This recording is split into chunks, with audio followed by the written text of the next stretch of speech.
What's up guys, we're here at Waterworks. Mitchell here's got the new DD Evader. I've got the tried and true Teebird 3. We're gonna see how these stack up. Let's get into it.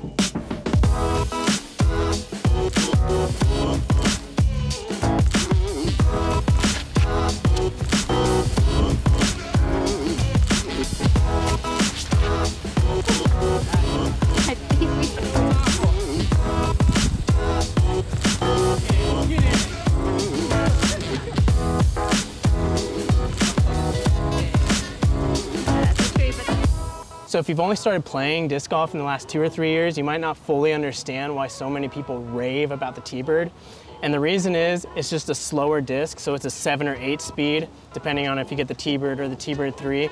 And that can cover just about a ton of range, a big range of skill levels can throw this disc. And it's just nice and stable, so if you throw it flat, it just goes dead straight, doesn't turn, and it'll give you a solid fade at the end. It can hold a hyzer, it can even hold an ante a little bit, and it has enough stability to even fight the winds. But then when you beat it in, this will cover just about any shot. So even amateurs like myself, I just have 3 Teebirds in different stages of wear, and that covers just about all of my fairway shots.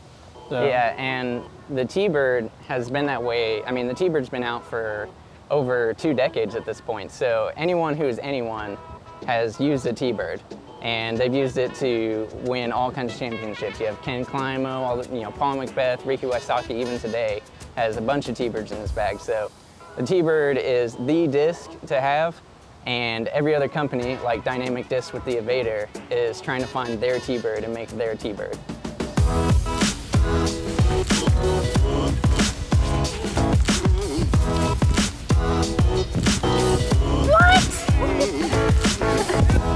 If you don't know, we do have a putting video that Mitch did. So if you're curious about that, go check it out. Let's see how the Teebird or the Evader does with the forehands. I honestly don't know. Yeah, so you might have find to out. hyzer flip it a little bit. Plus, forehand is not warmed up today.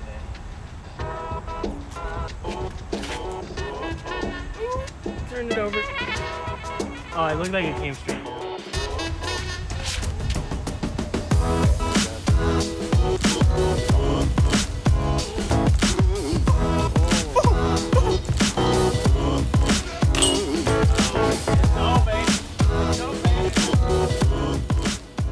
All right, now looking at the Evader, we look at the numbers and we can see that the flight numbers are 7, 4, 0, and 2.5. And those numbers are very similar to the Teebird.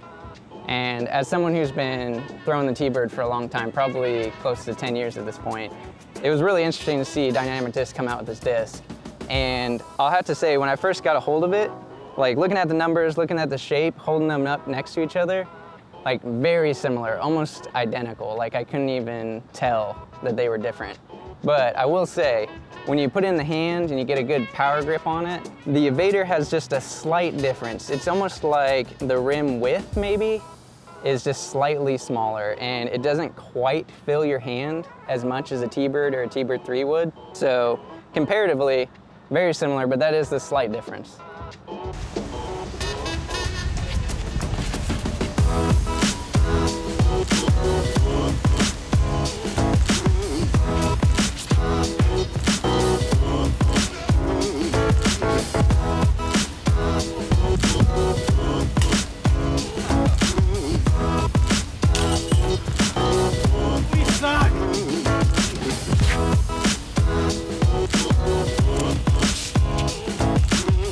So when talking about the flight of the Evader, I have to start off by saying that this thing is really impressive.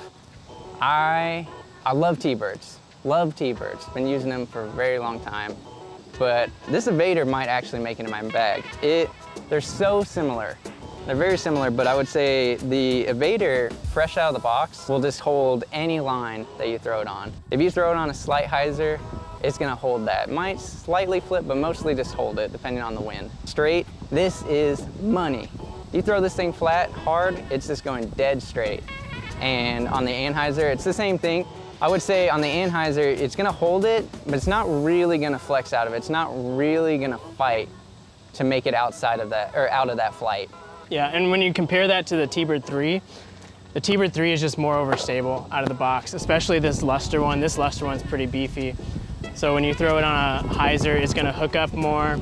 It's gonna fight the winds better when you throw it flat. And when you do throw it on the ante, because like on one of the previous holes, I actually threw a nice ante on, and it was coming into crosswind, and it still kind of fought out there at the end. And you can see just on the forehands I've been throwing, it just flexes out, honestly, a lot sooner than I anticipated. So that's a good thing if you're looking for a nice wind fighter or an overstable Teebird for that.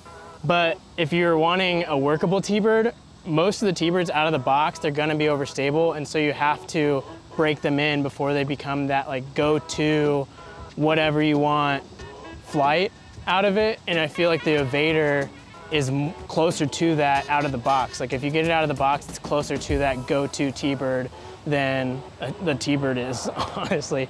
But if you do wanna find that wind fighter, overstable Evader,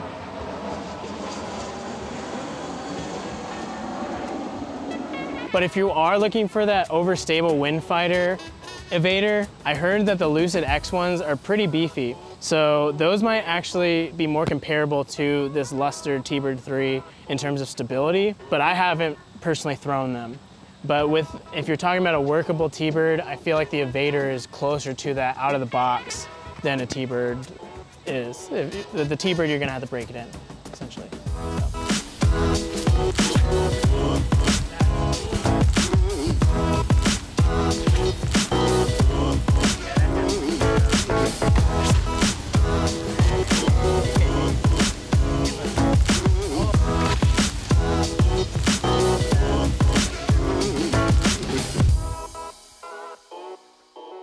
So final thoughts on the Evader, like we are impressed. This thing was nice.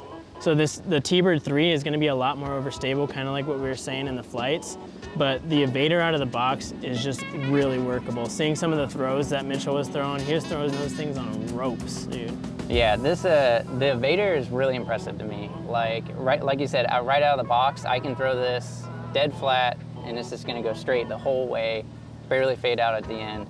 I would say, I think the main difference here is that this is like great out of the box, but in 6 months to a year from now, this thing is gonna be flipping up nice, like hyzer. This is gonna be your hyzer flip Evader. This is gonna be flipping up and maybe a little over, versus 6 months to a year from now, that Teebird is gonna be basically what this does. And I would, honestly, I'm pretty pumped for whenever they come out with a biofusion of that thing, because once you come out with a biofusion, that will break in a lot faster. Their biofusion plastic's just really nice, and you'll be able to just cycle through, maybe have like 3 or 4 Evaders, and that'd be your only driver. Get a Lucid X one for your overstable one, and honestly, I think you could easily take your Teebird lineup and just switch it to the Evader lineup, and you wouldn't be missing a thing. Yeah, these things are impressive. But if you wanted to pick one of these up, we'll have a link down in the description where to get one, and yeah, we'll see you in the next one.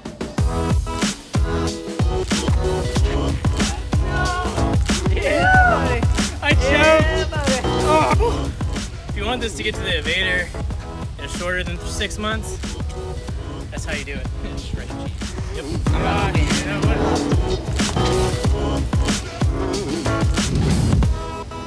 That's all I need. All right. Up and down from there. Yeah.